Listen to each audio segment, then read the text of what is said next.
Well, jeepers! You're listening to Smash or Pass. Hey everyone, welcome to another video on the Hey. and Milly channel. Today we are going to be reviewing the No Face Zombie Chase. So, this is certainly one I had not seen for a while, JayBee. I don't know about you. Do you want to give us a quick plot? It's the Chase case. What did I say? You missed our case. I'm sorry. So it's okay, I don't want to get any case about it. So, Ooh. This is a weird episode. I don't even want to do a plot summary for this because it's bizarre. But they're in a malt shop and Scooby's required to go outside of the shop into the window to eat the enormous sandwich that he and Shaggy has ordered. But on that journey there we see a no-face zombie spook Scooby a little bit, which then causes a lot of hijinks. They kind of have to go and research exactly what this is. It's very odd, and that trail leads them to what appears to be a warehouse almost, or a toy manufacturing company where they try and find the no-face zombie. They're told not to meddle by the owners of the warehouse, but the Scooby and the gang, they do anyway. And as each of those kind of warehouse workers get picked off one by one in terms of kidnapping, this isn't like a slasher movie, the kind of plot unravels, and there's some truths about the no-face zombie that come out that lead to some of the clues. It's weird, but let's talk about it. Yeah, it certainly is interesting. So, I mean, one of the first things you see is the villain, that no-face, like pink cloak look. What's your thoughts? So it's one of the more interesting villains. It's humanoid, so I'm not a great fan of it. I don't know why they have to make it more boring though by labelling it as a zombie, because I almost feel like that type of villain plus the music it was playing in its introduction would have lended itself to more of like a UFO based villain. Yeah, so hear me out here, and this would have even been cheaper animation wise. To have that hover, float, as opposed to walk, would have made it more interesting. Because hear me out here, and not only that, but I think they kind of made it a bit clumpy and a bit clumsy to because when it's breaking into that coin shop, it just walks into the door it kind of. I know it has no face, but it is just blind and using force, and I don't know. Whereas to have that, like you say, more UFO floaty kind of vibe. I mean, the vibe could have been a bit like Space Kook meets Charlie the Robot. That would have been ideal. But they just, it's a zombie because why? I was thinking more Phantom Shadow. Why do they call it a zombie though? That's the one thing. It's weird. I don't like it. I think they label it too much, and it isn't what it is. It could be more interesting or more intriguing. Well, anyway, it's there to rob a coin, and as you say, it's the gang are at the malt shop. Scooby's outside, and he sees No-Face leaving the coin shop. So they kind of follow him, don't they, to a factory? Yeah. And they're looking in from a tree, and, they want to get someone into their building to see what's happening because, No-Face is in there. And at this moment, Daphne kind of falls off onto a plank, and the other side flips up in the air as Scooby goes into the window. And that's when we get our danger-prone Daphne moment from Velma. And I'm past this. Do you know what I mean? I feel like danger-prone Daphne, fine, series 1 is what it is. Whereas now I just kind of come on, we're so far beyond this. No? Yeah, and I thought that they were important, female figures in the world at this point. Late 70s. We're even past what's-her-face, the First Lady Kennedy, who was a woman who did good stuff, I think. Even the Queen the Queen's here now, right? Mm-hmm. So I don't know, it's a bit wank. And I feel like almost they make it Velma so that it's almost less accusatory of that stuff. But well, do you know what? If it is a female thing, at this point it's it shouldn't be Velma saying it. Well, I think that's kind of the guard, isn't it? Because if it was one of the male characters saying it, they could be seen as actively a repugnant figure. But I don't know. I don't like it though, but it is what it is, and we're just here to talk about it. So, another kind of thing like that though is we see Shaggy and Fred entering the warehouse, whereas Daphne and Velma are just told to hide.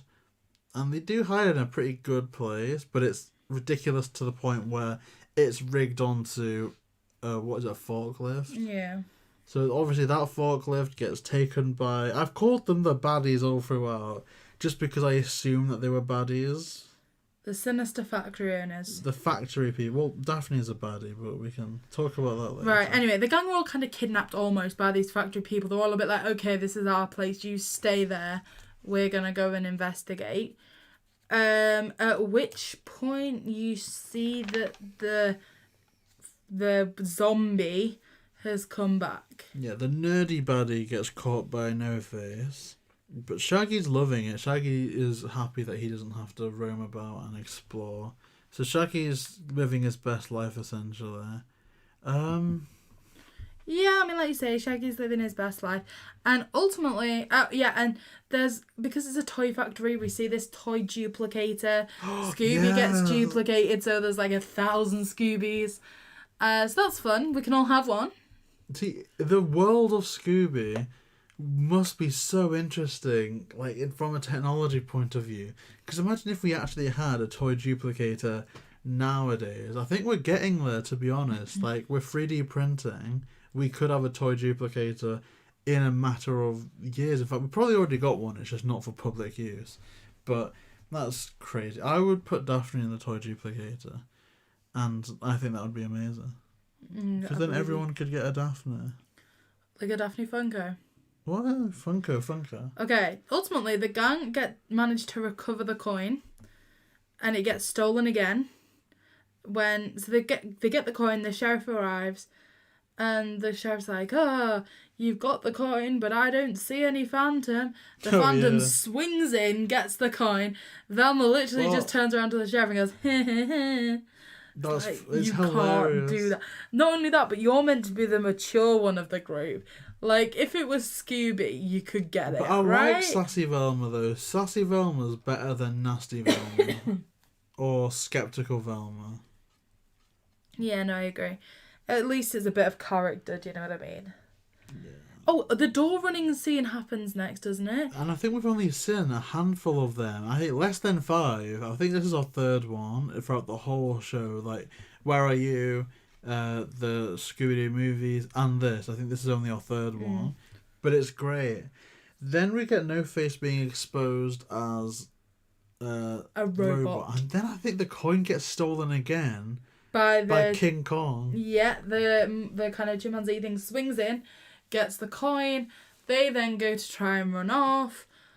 And ultimately it all transpires that the chimpanzee was remotely controlling the No-Face. the zombie. And you get the unmasking, which JayBee. What? Oh, I have actually forgotten.